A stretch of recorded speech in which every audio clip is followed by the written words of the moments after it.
tell you something funny that happened to me in year 7.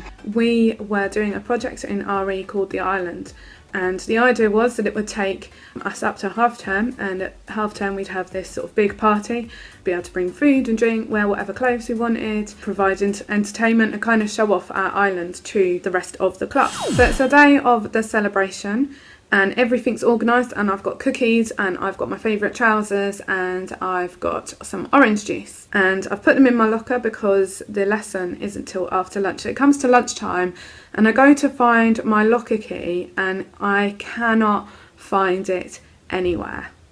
So I end up having to go to the lesson without the staff and apologise to my group, and it's all a little bit embarrassing, but you know, I'm a bit worried about my key, but I'm sure it is going to turn up somewhere. Half term happens and I go back to school and I remember that I have not found my key. So this is 2 weeks in, still haven't found my key, but I'm sure it's going to turn up somewhere. 2 or 3 weeks later, I still haven't found my key, and it's getting to the end of term and I know that we're going to have to give back our lockers, so I'm going to have to open it somehow, which means I'm going to have to go and talk to the caretaker and get him to cut it off. But I kind of put this off because it's embarrassing and I don't want to get told off, and I don't want my parents to find out that I've lost a key. So I just think, well, the key will turn up. I'll find it somewhere. So it comes to the time where I have to clean out my locker and get rid of everything in it. And I kind of have forgotten about how to use my locker because I've just got so used to not having a locker and carrying everything around with me. But I know that I've got to empty it. And so I kind of pluck up the courage and I go and find the caretaker and ask him to cut off my padlock. So he comes along, he cuts it off, and as he opens my locker, I can see my trousers and a textbook, which I'd forgotten about, which I needed, the bag of cookies, and a rather large orange juice. And as I go to pick it up, the caretaker's like, I'd be a little bit careful if I was you. And I kind of look at him and he looks at me. And we both look at the orange juice and we realise that's what has happened with the orange juice is over the time, in the warmth of the locker and the fact that it's been left there, what's actually happened is it started to ferment, you know, like when orange juice gets really fizzy and gross. And because of that, it started to kind of expand.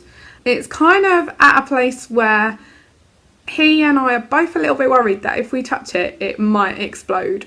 And so he very carefully removes it from my locker, takes it with him to an outside bin, puts it in the bin, and I kind of rather embarrassingly and sheepishly take the rest of the stuff out of my locker and go home.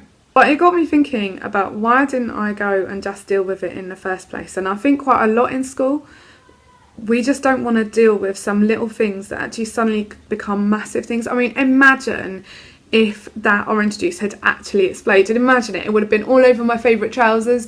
It would have been all over a textbook. I would have had to pay for a textbook. It would have gone into other people's lockers. It could have damaged the locker. It could have made such a mess. And I think sometimes little things, when they're not dealt with, can actually become massive explosions. And so in year 7, we've got to think about some of these little things that we think it's okay to get away with, and think actually what are the long-term consequences of not doing that thing or of doing that thing. And so my advice to you is, if there's something that needs doing, don't put it off. Like, don't put your homework off until the last night before it's due in, or before all of it's due in, because then it's like there's massive stress rather than doing a little bit every night. And okay, so my point from this story is this: don't let a lost locker key become an explosion of orange juice.